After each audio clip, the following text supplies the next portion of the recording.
عصمت خالہ صحت کے معاملے میں ہمیشہ کمزور رہی تھیں۔ خوبصورت تھیں، مگر بچوں نے ان کی خوبصورتی کو گھن کی طرح چاٹ لیا تھا۔ اپنے شوہر سے عمر میں 10 سال چھوٹی تھیں، لیکن بڑی دکھائی دیتی تھیں۔ سچ ہے، اولاد کی پرورش کے تمام مسائل عورت کو ہی بھگتنے ہوتے ہیں۔ خالو کا اپنا فوٹو اسٹوڈیو تھا، وہ خاصے خوشحال تھے۔ ان کے یہاں سب سے پہلے امبر پیدا ہوئی، پھر یک کے بعد دیگرے 5 بچے ہو گئے۔ اسی وجہ سے خالہ خون کی کمی کا شکار رہنے لگیں۔ اوپر تلے بچوں کی پیدائش اور آپریشنوں کی وجہ سے گھرداری مشکل ہو گئی تھی۔ یوں امبر وقت سے پہلے سیانی ہو گئی۔ وہ اب گھر کا کام کرتی اور چھوٹے بہن بھائیوں کی دیکھ بھال بھی کرتی۔ خالہ کو اب کسی کام کی فکر نہ تھی۔ امبر کو خدا نے سوجھ بوجھ عطا کی تھی۔ وہ شروع سے ہی سمجھدار بچی تھی، پڑھائی بھی کرتی تھی اور گھر کے کام بھی۔ انہی خوبیوں کی وجہ سے موٹی موٹی آنکھوں اور متناسب نقوش والی یہ لڑکی سب کو بھاتی تھی۔ اس کے سیاہ بال کمر تک لمبے تھے۔ جب وہ شادیوں میں آتی، اپنی معمولی سی سجاوٹ کے باوجود ہر کسی کو لبھا لیتی۔ دھیمے لہجے میں بات کرنے والی وہ سب کی آنکھ کا تارا تھی۔ اس کا رشتہ ماموں کے گھر طے تھا۔ پھر وہ وقت بھی آ گیا جب اسے رخصت ہونا تھا۔ خالہ اور خالو بہت خوش تھے، مگر امبر پرائی ہو رہی تھی۔ یہ سوچ کر وہ اداس بھی تھے۔ خالہ قدرے مطمئن تھی کہ بیٹی ان کے بھائی کے گھر جا رہی ہے۔ بھائی اور بھاوت سے رشتہ مزید گہرا ہو رہا تھا۔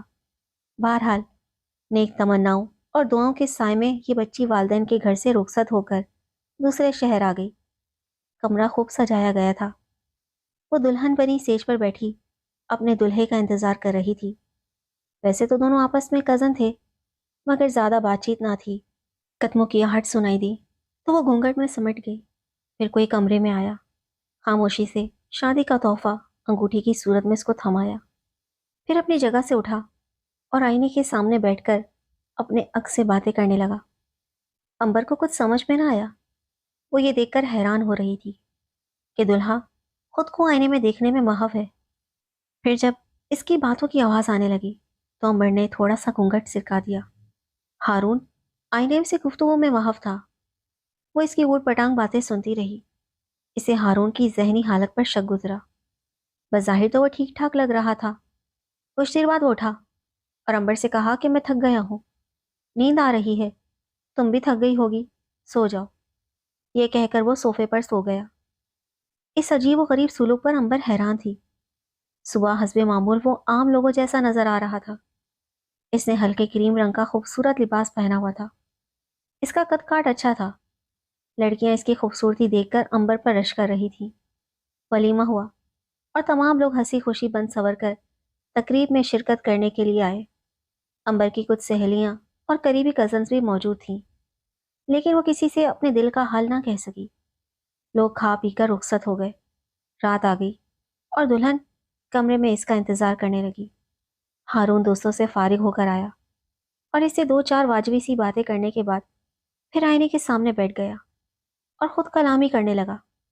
لگتا تھا وہ کسی اسٹیج ڈراموں کے مکالموں کی ریہرسل کر رہا ہے۔ وہ گھنٹوں بیٹھا باتیں کرتا رہا، یہاں تک کہ آدھی رات بیت گئی۔ اچانک اسے خیال آیا کمرے میں کوئی اور بھی ہے جو اس کی باتیں سن رہا ہے۔ وہ چونک گیا اور امبر کو مخاطب کر کے بولا کہ دلہن ابھی تک جاگ رہی ہو؟ کس کا انتظار کر رہی ہو؟ سو جاؤ۔ کیا میری باتیں سن رہی ہو؟ کسی کی بات سننا بری بات ہے، اور وہ بھی چوری چوری۔ کتنی بری بات ہے۔ سو جاؤ، شاباش۔ امبر جو تھک کر چور ہو چکی تھی، جہاں بیٹھی تھی وہیں لڑک گئی۔ وہ سسک رہی تھی، آنسو آنکھوں سے بہہ نکلے تھے، لیکن آواز سے نہ رو سکتی تھی، مبادا گھر والے نہ جاگ جائیں۔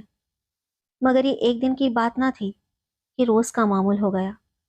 ہارون روز کمرے میں آ کر اپنے آپ سے باتیں کرتا اور امبر خاموشی سے بت بنی دیکھتی رہتی۔ اس نے کسی کو کچھ نہ بتایا۔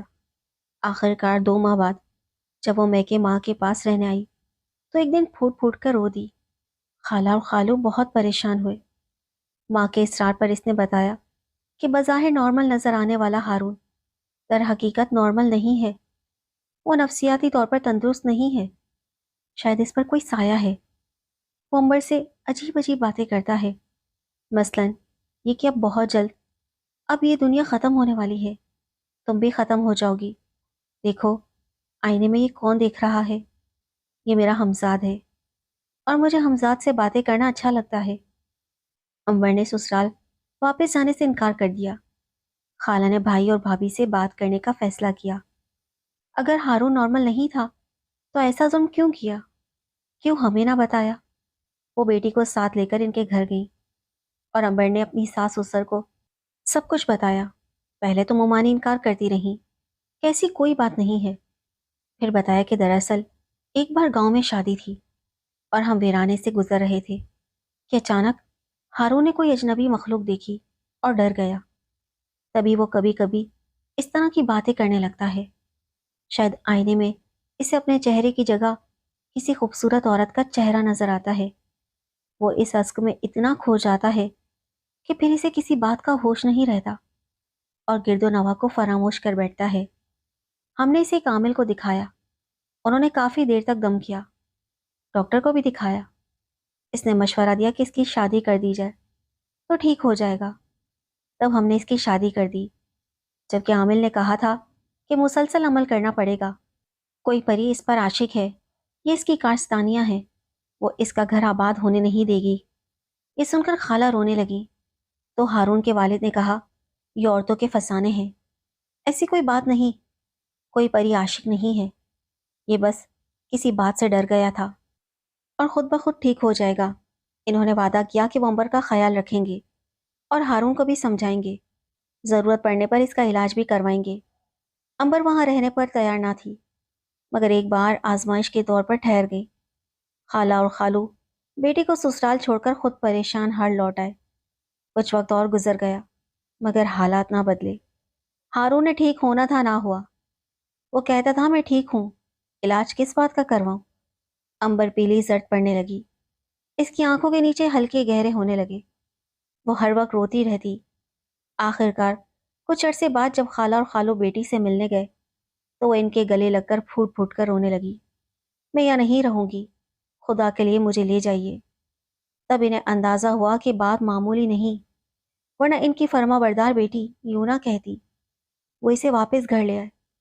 اس بار امبر نے اور بھی ایسی باتیں بتائیں جن سے اندازہ ہوا کہ ہارون واقعی نفسیاتی مریض ہے۔ اب یہ بات تمام خاندان میں پھیل چکی تھی کہ ہارون گھر بسانے کے قابل نہ تھا، پھر بھی اس کے ماں باپ نے شادی کر دی اور امبر کی زندگی برباد کر دی۔ ادھر ممانی نے بدلہ لیا اور اس بات کو یہ رنگ دیا کہ ان کی بہو شادی سے پہلے کسی اور سے محبت کرتی تھی اور اب ہمارے بیٹے پر الزام لگا کر جان چھوڑانا چاہتی ہے۔ خالہ تو بستر سے لگ گئی۔ خاندان والوں نے تسلی دی کہ اللہ کو جو منظور تھا وہی ہوا۔ امبر کی آزمائش تو ختم ہو گئی۔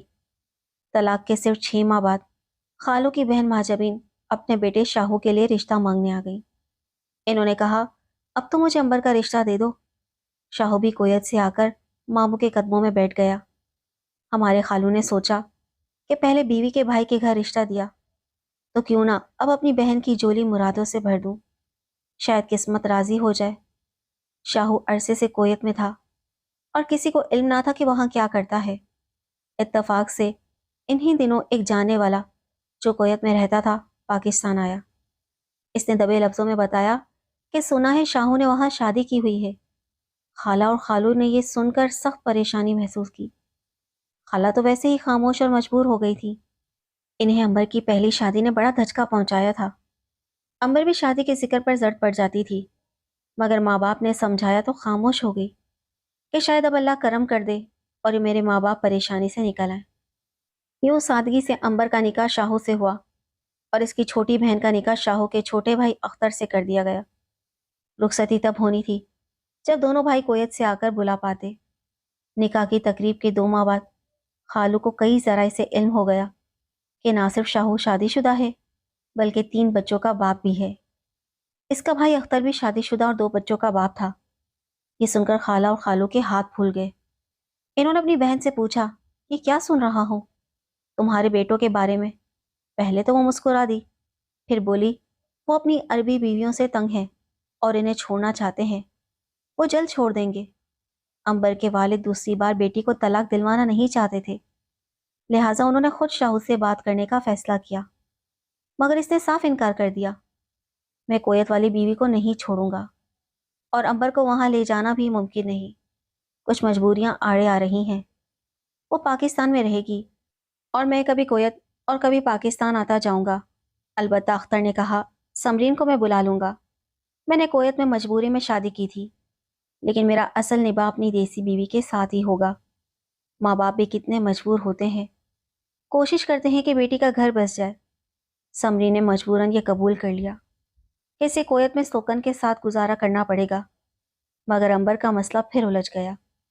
شاہو کے راضی نہ ہونے پر خالو نے کہہ دیا، میری بیٹی یہیں پڑی سڑتی رہے اور شاہو وہاں بیٹھا رہے اور 1-2 سال بعد پاکستان کا چکر لگائے۔ یہ مجھے ہرگز منظور نہیں۔ تب دکھی دل کے ساتھ امبر کی دوسری طلاق کا فیصلہ کیا گیا۔ یوں وہ معصوم دوسری بار مطلقہ ہو گئی۔ جن والدین کی بیٹی 2 بار طلاق یافتہ ہو جائے، ان کا کیا حال ہوگا؟ خالہ ہر وقت سر درد کی شکایت کرنے لگی اور خالو بھی شدید پریشان رہنے لگے۔ کاش ایسا نہ ہوتا، مگر ہوتا وہی ہے جو منظور خدا ہوتا ہے۔ سب دعا کرنے لگے کہ خدا امبر کا آئندہ نصیب اچھا کر دے۔ آج کل کنواری لڑکی کا رشتہ ملنا مشکل ہوتا ہے، تو 2 بار طلاق یافتہ کو کون اپناتا؟ بے شک اس معاملے میں امبر کا کوئی قصور نہ تھا، وہ بے قصور تھی، مگر زمانہ کب کسی کو بخشتا ہے۔ پھر سنا کہ امبر کی دوسری خالہ صفیہ اپنے بیٹے کے لیے رشتہ لے کر آئی ہیں۔ اس کا بیٹا ساجد اپنی پہلی بیوی کے ساتھ نہ بننے کی وجہ سے دوسری شادی کرنا چاہتا تھا، مگر اس بار سب نے خالو سے کہا، خدا را پہلے اچھی طرح تحقیق کر لیں، کہیں ایسا نہ ہو کہ پھر اس بیچاری کے ساتھ مذاق ہو جائے۔ جب امبر سے پوچھا گیا تو وہ رو دی، کیا میں بار بار بکنے والی کوئی چیز ہوں؟ اب مزید تماشا نہیں بنوں گی، مجھے میرے حال پر چھوڑ دیا جائے۔ اس نے BA کی تیاری شروع کر دی، پھر B.Ed کیا، اور اب اسکول میں پڑھا رہی ہے۔ شادی کا نام سنتے ہی پریشان ہو جاتی ہے، کہتی ہے میں ایسے ہی خوش ہوں، مجھے میرے حال پر چھوڑ دیا جائے۔ ماں باپ بہت سمجھاتے ہیں، مگر وہ نہیں مانتی تھی۔ شاید اس کا مرد ذات سے اعتبار اٹھ چکا تھا۔ اب اسے کون سمجھائے کہ زندگی تنہا نہیں گزرتی، اس کے لیے 1000 پاپڑ بیلنے پڑتے ہیں۔ ہمیں اس مسئلے پر غور ضرور کرنا چاہیے، خاص طور پر ایسے مردوں کے حوالے سے جو حقوق زوجیت ادا کرنے کے قابل نہیں ہوتے۔ کسی عورت کو ایسے ادھورے مردوں کے ساتھ زندگی گزارنے کی سزا نہیں ملنی چاہیے۔